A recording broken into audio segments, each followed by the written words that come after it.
Hey y'all, it's me all in good fun. Today I want to bring you the world, and I mean that literally. I mean news from Le Monde. Le Monde's a French newspaper, translates into English literally as the world.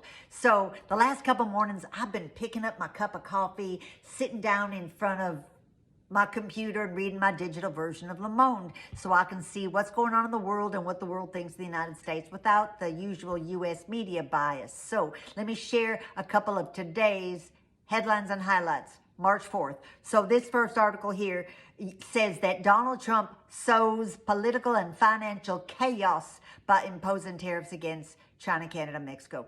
It proceeds to talk numbers. It says that in 2024, the U.S. imported $413 billion worth of goods from Canada, $439 billion from China, and a whopping $506 billion in goods from Mexico.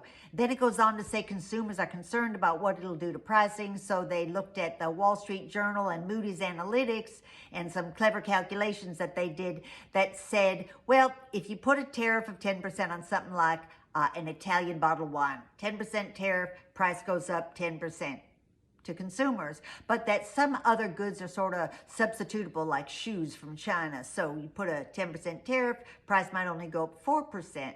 Still going to go up, but only about 4%. Then they talked about cars and said the average American car purchase is about $45,000, and that it was going to go up about $3,000 because of tariffs, because of course we get a lot of cars from Canada and Mexico. So take it how you will. Then the article went on to say that the Trump administration says, oh, it's not going to make any impact. It didn't do anything the first time he was in office.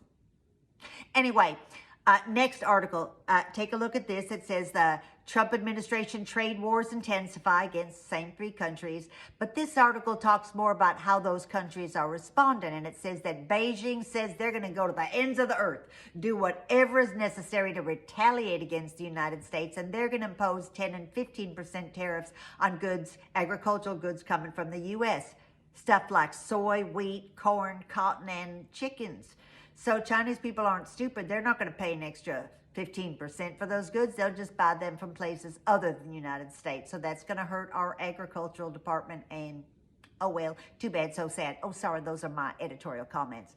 Last article, I think this one was the most compelling. This one says that the Trump administration has shattered financial regulation, cutting funding to the Consumer Financial Protection Agency that was created in 2008 to protect us after the last financial crisis. And then they quoted Senator Elizabeth Warren saying that this was going to give big banks and giant corporations a green light to just scam the American people.